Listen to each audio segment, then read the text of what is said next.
ناو حازم یاسین کەڕۆک کەبابچیە کوڕی یاسین کەبابچیمەش خەلکی ئەو شاری هەولێرێ مات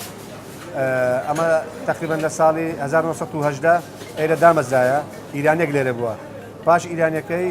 بابی ئەحمەد شەوقی لێرە بووە حاجی ئەحمەد شەوقی دەروێش عەلی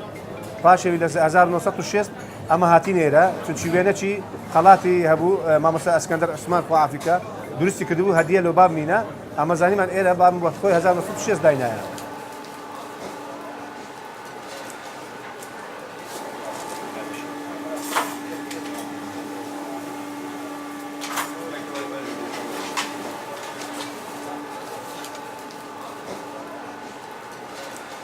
ئەمە داوامانەیە پەرلەمانی کوردستان هەر ئەوە بەرەو پێشەوە بچی ئەمە حەز دەکەین ئینتخاب و شتوا بکرێتن تووشی دۆ ئەو ئینتخابە ئەو هەڵبژێردنە لۆ کوردستان زۆر میهمە تووشی لە دەوڵەتان بە پێش دەکەوین معنەویاتمان بەقووەتر دەبی زۆر بە پێش دەکەوین داوام وایە ئەو ئەندام پەرلەمانەی پێشتر تەقسیریان نەکردبوو ئەوانی زێر نوێنەکان ئینشاڵڵا ئەوانش تەقسیر ناکەن بەرەو پێشتر دەڕۆن ئینشاڵڵا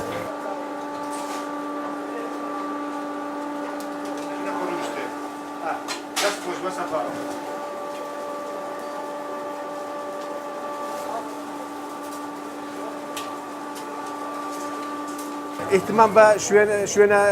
قەدیمەکان بکرێ تەتەور بە سیاحە بکرێ بە پاک و خاوێنی یعنی ڕاتب ماتب ئەوانە هەموو باش بیتن ئەو شتانە فەقیر فوقەرە دەبین ئینشاڵڵا زۆر باش دەبین ئینشاڵڵا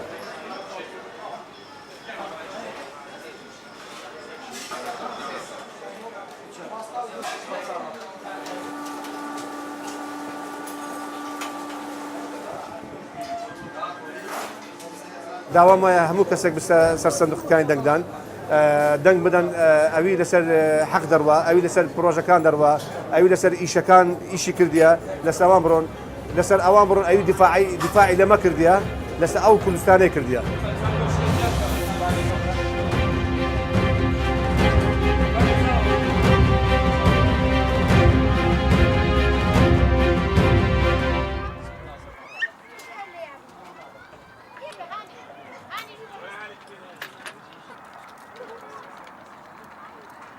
نیان یاسین لە دایکبووی شاری سلێمانی و خوێندکاری ماستەر لە زانکۆی سلێمانی و دەرچووی کۆلێژی پەروەردەی وەرزش خاوەنی هەردوو پرۆژێ پاسکی سواری لە شاری سلێمانی و هەولێر لە هەردوو پارکی هەواری شاری سلێمانی و سامی عەبدوڕەحمانی هەولێر توانیمە لە ڕێگەی ئەم پرۆژانەوە سوودێکی زۆر گەورە بگەێنمە کۆمەڵگاکەمان و هەموو چین و تۆژەکان بەبێ جیاوازی بە تایبەتی ئافرەتان کە توانیوانە ئەو خەون و ئاواتانیان بێتە دی لە ڕێگەی ئەم وەرزشەوانێ کە چەند سوودمەندە بۆیان لە بێ کە پسنە قاعایکی داخراوە خۆت شوێنێکی داخراوانە ئێستا ئەتوانن لە پارکێکی ئاوا تایبەت و ئاو هەوایەکی خۆش و پڕ لە ئۆکسیجینا بێن وەرزشی پاسکی سواری بکەن بە سەلامەتی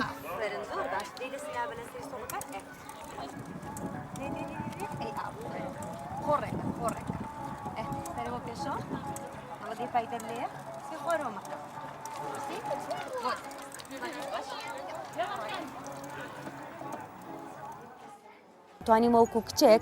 بتوانم ئاعتیماد بکەمە سەر خۆم و ببمە خاوەنی ئیش و پرۆژەی خۆم لە دوای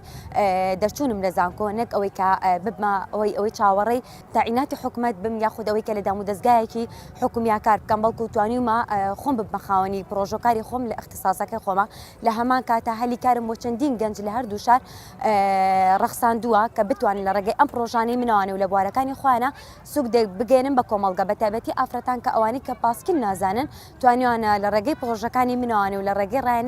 ڕاهێنەری کچەوانێ بێن بتوانن فێری پاسکیل بن و ڕۆژانە بە ئازادانە پاسکیل بەکاربێنن.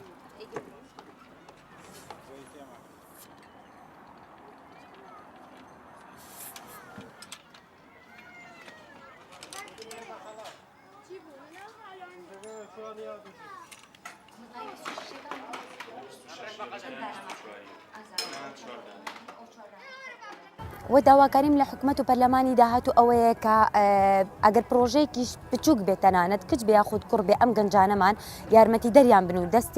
دەست یارمەتیان بۆ ڕاکێشن کە بتوانن خۆیان هەلی کار بۆ خۆیان بڕخسێنن و لە هەمان کاتە یارمەتی هەموو ئەو گەنجانە بدرێ بە تایبەتی ئەوانەیە کە دەرچووی زانکۆن هەریەکە و لە بواری خۆیان بتوانن نزیک لە بوارەکە خۆیانە پرۆژەی جوان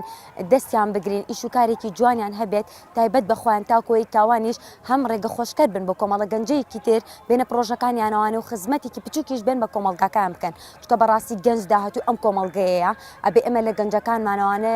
بتوانین نەوەی داهاتوومان دروست بکەین.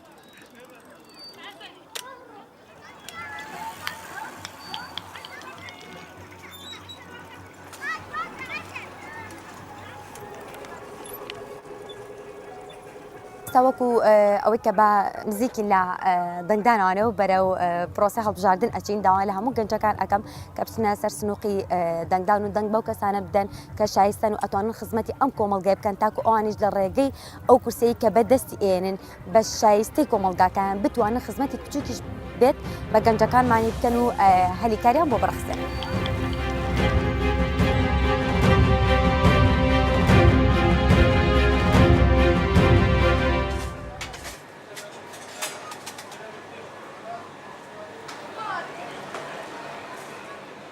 من ناوم ئەدیب ئەحمەد عیسایە لە قەزای ئاکرێ هاتمە لێرە کار ئەکەم لە 6 بەیانی تێم تا 7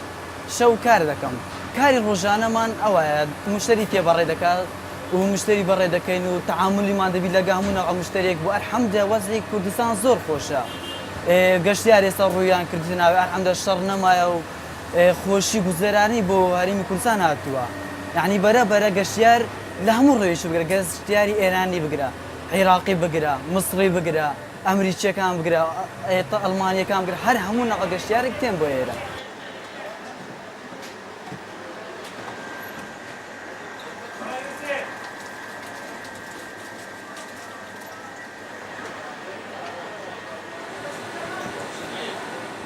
ئێستا ژعی پەرلەمانی کوردستان وا دیارە خۆیان کاندید کردەوە بۆ ئەندامی پەرلەمانی کوردستان داواکار لە هەموو ئەندام پەرلەمانێک ئینشەڵڵا یعنی کارێکی باش بۆ خەڵکی کوردستان بکەن. ئەلحەمدولیا شاری هەولێر لە هیچ کەم نییە بەڵام هێشتان زیاتری بۆ بکەن یعنی هەر بەکەمی ئێزدانی ئاو کارەبای بار چاکەن یعنی ئەلحەمدولیا لەوەش بێبەشمان نەکراوە ئەلحەمدە کارەبا شتی زۆر باشە بەس شتشی باشە بۆ خەڵکەکە یعنی ئەو بکەن ئینشەڵڵا هەموویان بەڵێنەکانی خۆیان دەینەجێ.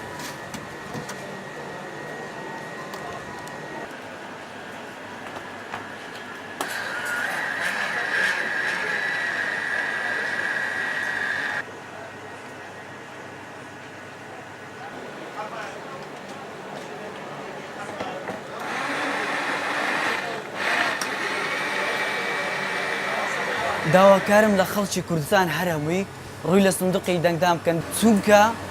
سندوقی دەنگدان بۆ مافی ئێمەیە و دەنگ بەو کەسە بدەن کە شایستەی دەنگدانە دەنگ بەو عەزبە بدەن کە شایستەی دەنگدانە.